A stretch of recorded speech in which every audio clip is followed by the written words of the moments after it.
Ayan. So, eto, may balcony po si Mami Costa doon. Later on, ipapakita ko sa inyo kung anong meron dyan. Doon sa dati kong tinitirahan, nakita niya na sa mga nakapanood kung ano yung view ko sa kitchen. So, this time, walang view si Mami Costa sa kitchen. Pero may view naman ako dito sa living room. So, para sa akin, view na din yan kahit puro buildings yung matatanaw nyo. So, ayan. O, diba nakita nyo ako sa salamin? So, eto na po ang living room ni Mami Costa. Meron akong maliit na center table. Binili namin ni husband sa IKEA. Kasi nga, dahil sa lumiit po yung space ng living room namin, I have to adjust pagdating sa mga furnitures. So, kung mapapansin niyo, eto na agad yung dining area namin ni husband. Hindi pa tayo sa kabila. So, ayan na agad yung dining area namin ni husband. Pinalitan ko na rin yung existing dining table namin kasi galing naman yun sa company. So, nag-request ako ng smaller version, yet new. So, bago naman to, galing din siya ng IKEA. IKEA Bekenemen. So, ito na, mas maliit siya. So, from living room, ito na kagad yung dining area namin ni husband. So, okay lang naman siya. Yung space manageable pa rin naman. Then, eto, bakante yung wall. Magpapalagay si Mami Costa dyan ng painting. Hindi pa lang ako nakakapag-request ng service call out. Ipapa-assist ko rin kasi yan sa logistics team ng office namin para maikabit yung painting ni Mami Costa. Then again, ito na naman yung mga snow globes ni Mami Costa, yung mga display ko. Yan, picture frames naming pamilya. Exactly the same layout lang naman ang ginawa ni Mami Costa kung naaalala niyo yung itsura ng bahay namin dati. So, ganun pa din. Yun yung entrance door, yung pinakita ko kanina. Then, dito, naglagay kami ng maliit lang na shoe rack. Dito nakalagay yung mga pang everyday use namin. Mga tsinelas namin palabas. Tapos, eto, bumili ako ng mga slippers para sa mga visitors. Pag merong bisita, at least makakapagpalit sila ng tsinelas, ng slippers kapag mga nakasapatos naman sila. So again, ikot tayo. Dito naman may mirror si Mami Costa, whole body mirror, kagaya ng nakikita nyo ngayon. Ayan. At least bago man lang lumabas, pag aalis na, may one last look ka sa sarili mo. O, diba? So ayan po ang living room ni Mami Costa, including our small dining area. Ayan, this time, let's go to the kitchen area. So, bago tayo makarating sa kitchen area, meron mo ng maliit na hallway na dadaanan dito. Ayan, bago ko nga pala makalimutan, naglagay si Mami Costa ng painting dito sa dining area para hindi naman plain na plain. Shout out sa nagbigay sa akin nito, Crizel. Crizel Joy, thank you so much sa paregalong painting kay Mami Costa. Ayan. So, eto na. May hallway tayo. Shout out din sa aquarium ko. Yung isda kong 1 year na sa akin. Nandiyan siya natutulog. Ayun. Oh, di ba nagyabang? Oh, nagyabang. 1 year na siya sa akin ng March. Ay, sana wag ka naman mawala. Nakakalungkot din. Kasi pag nagtatagal sa akin, talaga namang naapektuhan ako pagka nawawala sila. So, ayan. So, ito na yung hallway na dadaanan. Dito nakalagay yung bike ni Mami Costa kasi wala ng space. Ayaw ni husband maglagay ng bike dun sa may entrance para daw hindi masikip. Ito yung air purifier namin. Dito namin nilagay para katabi lang siya ng kitchen. Then, ito na yung kitchen ni Mami Costa. Ayan. So, naglagay din ako ng paintings dito. Yung mga existing paintings ni Mami Costa dun sa kabilang house. Nilagay ko siya dyan. Para hindi naman plain na plain yung wall. Ayan, pagpasok ng kitchen, eto, dahil nga sa maliit yung space ng dining area namin ni husband, bumili kami ni husband ng small table with 2 chairs para at least mailalagay namin siya dito sa kitchen. Minsan dito kami kumakain pag yung mga tipong mabilisan lang. O kaya pag halimbawa nagluluto, may patungan kami ng mga ingredients, ayan. Yung mga food namin, ng mga kung ano-ano, dyan namin nilalagay. Then, dito, yung condiments rack ni Mami Costa na digulong. Ayan. Actually, etong area na to, sabi ko kay husband, gusto kong someday magkaroon ako ng parang maliit na estante dyan. Para dyan ko ilalagay yung mga grocery, yung mga dried groceries namin. Kumbaga parang magiging mini pantry ko. Mini stock, ano ba tawag sa ganon? Yung kung saan ko ilalagay yung mga stocks namin. Pero sa ngayon, ganyan muna siya. Yung rack, then yung pamalengke naming trolley. Then dito muna yung tubigan naming mag-asawa. Then after that, eto na yung refrigerator, then followed by our microwave oven. So, eto na rin yung stove. Then nandito lahat yung mga iba naming appliances, rice cooker, yung air fryer na bigay ng kapatid ko, tsaka yung initan ng water. Then eto na kagad yung sink. Ayan. So, sa ngayon, eto lang muna yung ginagamit namin ni husband na dish rack. Doon nag-order si Mami Costa ng panibagong dish rack na medyo mas malaki. Dito namin yun ilalagay kasi yung ibang plates namin na babasagin. Pinasok ko lang dun sa loob nitong cabinet na to. Eh, medyo nagwo-worry si Mami Costa kasi baka mamaya bumagsak siya pag sobrang bigat. So, I have to make bawas-bawas. Diba? Shout out sa aking second fish. Ayun, nagyayabang siya. Dito naman siya sa kitchen nakalagay. Ayan, para may view siya. View niya mga building din. Ayan. Yan yung isang fish ni Mami Costa. Sabay lang sila ni Reddy. Si Reddy yung si Red. Then, ito naman si Bluey kasi color blue siya. Hindi nyo lang namamalayan. Ayan. So, 1 year na sila sa akin. Then, for the meantime, dito ko muna nilalagay yung iba naming stocks like yung mantika, yung cereals ni Mami Costa, yung mga panggisa, then yung bigas namin, malapit na maubos. wala nang pambili. Then, eto, electric stove. Nung time kasi na bago lipat kami dito ni husband, wala pa kaming gas. Hindi pa kagad na i-connect yung gas dito. Kaya, yung company, pinahiram kami ng electric stove para makapagluto muna kami. So, since naikabit na yung gas namin, I have to return this in few days. Ganon kasi dito sa UAE. Diyan sa atin, ang gas, karamihan, bumibili tayo ng LPG, yung mga tangki-tangki talaga. Pero dito sa sa UAE, hindi masyadong uso yun. Actually, hindi uso yun. Doon may mga ganon, pero bihirang ginagamit yun. Dito sa UAE, talagang kinoconnect namin yung gas. Ito yung gas line. So, hindi to basta-basta kinoconnect ng ikaw lang. You have to set an appointment sa SEWA or yung tinatawag nila na Sharjah Electricity and Water Sharjah and Electricity Water Authority. Tama po ba? Correct me if I'm wrong. Alam ko yun ang ibig sabihin nun. So, pag dito sa Sharjah, SEWA ang tawag doon. Pag nandun ka naman sa Dubai, DEWA naman ang tawag doon. Kumbaga sa atin, yun yung Meralco, yan. Ganon.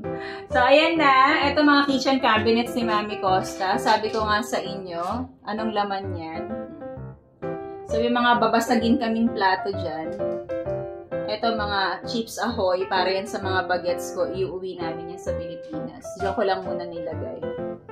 Then, sa kabilang cabinet, anong nilagay namin ni husband? Dito yung mga microwavable namin ng mga lalagyan, since nandito yung microwave. So, dito ko na lang siya nilagay para katapat lang. Then, yung iba naman na hindi naman namin masyadong pinagagamit, ayan. Diyan ko na lang muna nilagay sa tuktok. Then, yung iba, nandito. Ito actually, wala pa palang laman to. Diba? Ang galing. Then, ito naman, yung mga hindi talaga namin masyadong ginagamit. Yung mga plastic cups, disposable spoon and fork. Yan kapag may bisita, yan ang ginagamit namin.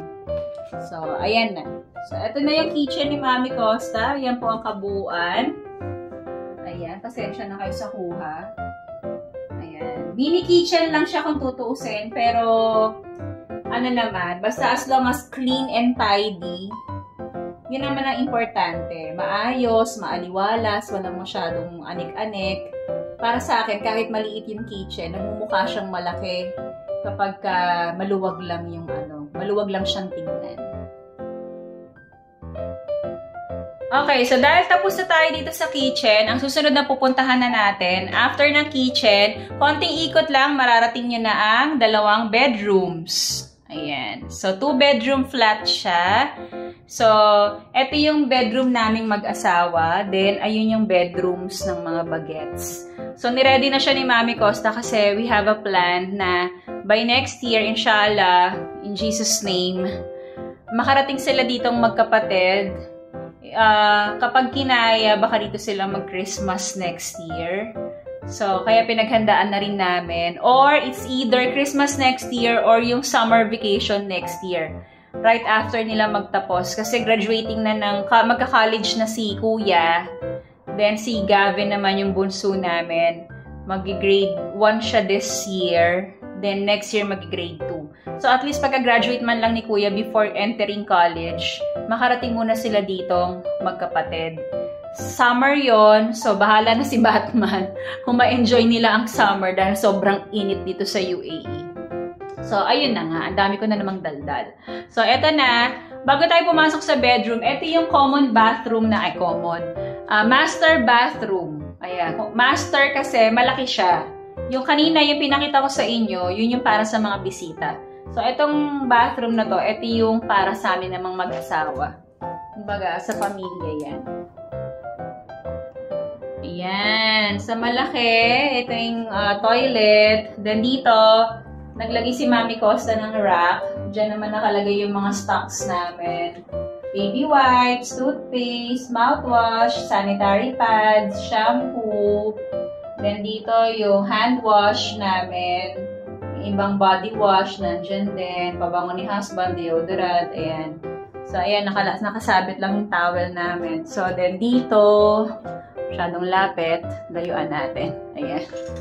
So, dito yung shower area. Naglagay lang ako ng shower curtain para hindi nababasa itong labas. Then, ito na yung sink. Ayan. So, malabo. Ayan. Malaki siya, actually. Ayan. Ito yung aming master bathroom. Okay, so pagkatapos sa master bathroom, patay natin ang ilaw. Ayan. Pagkatapos sa master bathroom, eto na, ikot lang ng konti ang dalawa bedroom. So bago tayo pumasok sa bedroom, eto yung shurak ni Mami Costa. Diyan namin nilagay yung mga sapatos. Tapos ito, binili namin sa IKEA kasi nga kulang kami ng lalagyan ng shoes. Si husband nawalan na siya ng space. So, we have to buy a new shoe rack for husband's shoes naman. Pero, at the same time, nakikigamit pa rin ako. Kasi kung napapansin niyo, yung iba wala na. Sagad na dun sa bubong. Ayan. So, ayan yung mga sapatos ni Mami Costa. At least nakatago siya. Hindi siya kagad nakikita. Before kasi, pagpasok ng bahay, dun sa dati namin tinitirhan, nandun agad yung mga sapatos, which is medyo masikip tignan. So, sabi ni husband, dito na nga lang daw, para nakatago pa rin siya. Hindi naman nakabalandra doon. So, may panlinis pa si Mami Costa nakasabit. So, ayan, naglagay si Mami Costa ng painting again dito sa pagitan para lang magkaroon ng konting arte-arte. So, let's start with the master's bedroom. Ayan, buksan ilaw. Diba? May mga bagong labang damit na hindi pa tinitiklop si Mami Costa. So, ito na po ang bedroom namin ni husband. Layuan natin ng konti. Ayan. So, ito na po ang bedroom namin ni husband. Huwag nyo nalang pansinin yung mga bagong labang damit na yan. Titiklopin ko pa yan. So, yung curtain, natuwa naman ako dun sa kortina. Ginawan ko na lang ng arte. Bali, iniba ko yung gitna para magkaroon lang siya ng konting design. Kasi plain na plain yung curtain eh. So, sabi ko kay Herbert, ibahin ko yung middle para magkaroon ng design. Magkaroon ba ng konting ano man tawag sa ganun? Buhay. Ayun, magkaroon ng buhay ang kwarto. So, ayan. Then, sa tuktok, naglagay din si Mami Costa ng maliit na paintings para kasi plain na plain lang din yung wall. Ito yung bed namin mag-asawa. Then, dito yung massage chair namin. Actually, gaming chair ko siya. Ito lang talaga yung pang-massage. Binili namin itong mag-asawa. Pang-leeg, tsaka pang-likod. Then, sa upuan, nagba-vibrate din yan. Then, ito naman yung para sa paa. Alam niyo na, alam niyo man tayo, tumatanda na. So, kailangan pagkagaling ng trabaho, relaxation na namin mag-asawa yung magpapamassage dyan. Kasi ang hirap makahanap ng magaling na masahista dito sa UAE. Then, side table ni husband, hindi siya nag-charge ng phone niya. So, eto naman yung cabinets naming mag-asawa. Then, yun yung laundry baskets. Eto, cabinets ni Mami Costa yan. Yung dalawang magkatabi. Then, eto lang yung kay husband. Nakakahiya naman baka sabihin nyo. Kinakawawa ko yung asawa ko. Hindi, nagkataon lang na si husband kasi ayaw niyang masyadong bumibili ng okay na siya sa mga ayaw niya na palaging bumibili ng mga damit-damit. Pero pag bumili naman siya, yung make it a point naman na sulit talaga. So, doon nakalagay yung mga maleta naman namin. Then, yung box ng TV, hindi pa rin namin tinapon kasi napakalaking bagay niya nung naglipat kami mga kamamshis and popshis. Kasi at least safe and secure yung TV namin kasi naibalik. May kahon, so ang laking bagay niya, hindi siya delikado sa paglilipat. Then, ito, pantulog ni Mami Costa. Then, ano pa ba? Ayan, ito na ang aking mga stress reliever. Yan, ito ang aking dresser/vanity area, makeup area. Yan, nandito lahat.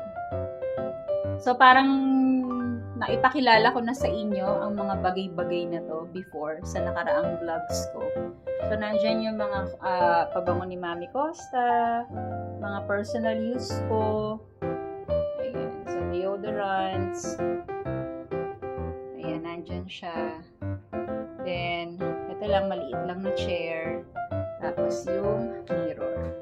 So, ayan na ang bedroom namin ni husband. Okay, so we're done with the master... di ba namatay ang ilaw, bastos? We're done with the master's bedroom. Lilipat naman tayo sa bedroom ng mga bagets. Okay, yung bedroom ng mga bagets, hindi pa siya talaga maayos na maayos. Kasi nga, for the time being, parang ginawa lang muna namin siyang stock room / sampayan / live streaming room ni Mami Costa. So, pero anyway, pag malapit na silang dumating, kailangan na namin mag-provide ng additional bed para kay Kuya. Kasi sa ngayon, ang meron lang sa loob is a single bed plus a sofa bed. So, kapag nandito na silang dalawa, pareho, need na namin siguro mag-provide ng mas malaki-laki pang kama. Ito na ang master story. Ang bedroom ng mga bagets. So, buksan natin ang ilaw. Okay, so pagpasok ng bedroom ng mga bagets, sa ngayon, ang meron lang kami is a single bed. Yan. And then, ayun yung sofa bed, yung kinalalagyan ng mga stuffed toys. So, nakikita nyo may mga grocery dito. Actually, mga, pa-orders kay Mami Costa yan, mga pasabay. Di ba nabanggit na sa inyo ni Mami Costa na meron akong small business sa Pilipinas. So, ayan, mga nakikita nyo naka-plastic na yan. Mga pabilian sa akin, mga items, pabili sa akin ng mga kapitbahay or yung ibang clients natin. So, then, makikita nyo rin dito yung mga boxes na mga gamit namin. Hindi ako nagtatapon ng box. Bakit? Kasi, in case na maisipan ko silang ipadala na sa Pilipinas, at least meron akong magagamit na kahon nila. Kaya hindi ako nagtatapon ng kahon. Nandiyan lang siya. Ayan. So, ayan yung kortina. Bigay ni Mamo Bell. Shout out, Mamo Bell. Thank you so much sa pa-curtain. Sa pa-curtain. Ayan. Siya nagbigay niyan. Thank you so much, Mamu. Then, meron lang silang, pag malinis na yung area na yan, parang ang mangyayari, ito yung magiging nila, parang receiving area sa kwarto. Hindi, parang dito sila pwedeng maglaro-laro, alam nyo na, parang hindi naman puro higa-higa lang, may upo-upo din. Pero, for the time being, ito muna yung nagiging sampayan namin. So, dito kami nagsasampay ni husband ng mga nilabhang damit. Yan. Then, meron kaming small TV para sa matutulog dito. Yung vacuum ko nakalabas pa. Then, may luggage doon, pero ibabalik ko yan. Hiniram ko yan kay Mamo Bell ng time na naghakot kami. Then, ito yung live streaming area ni Mami Costa.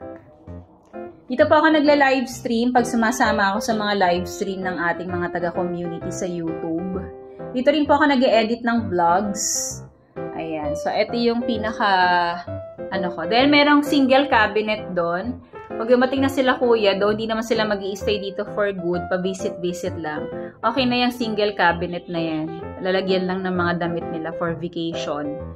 Then, ayan. Yan ang live streaming area muna. So, dito muna ako nag-edit. Then, meron ding balcony dito.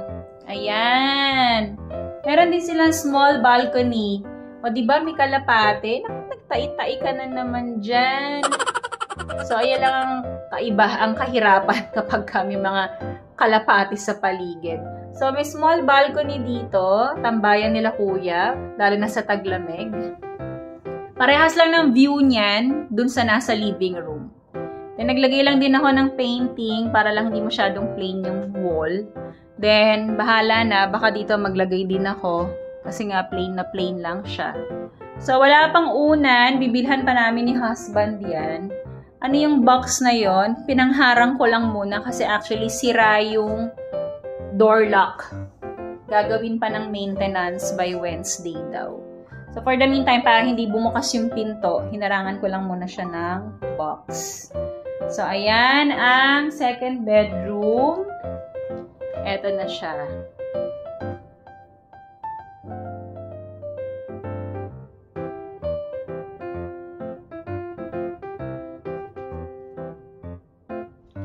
Ayan, so naipakita ko na sa inyo ang dalawang bedroom.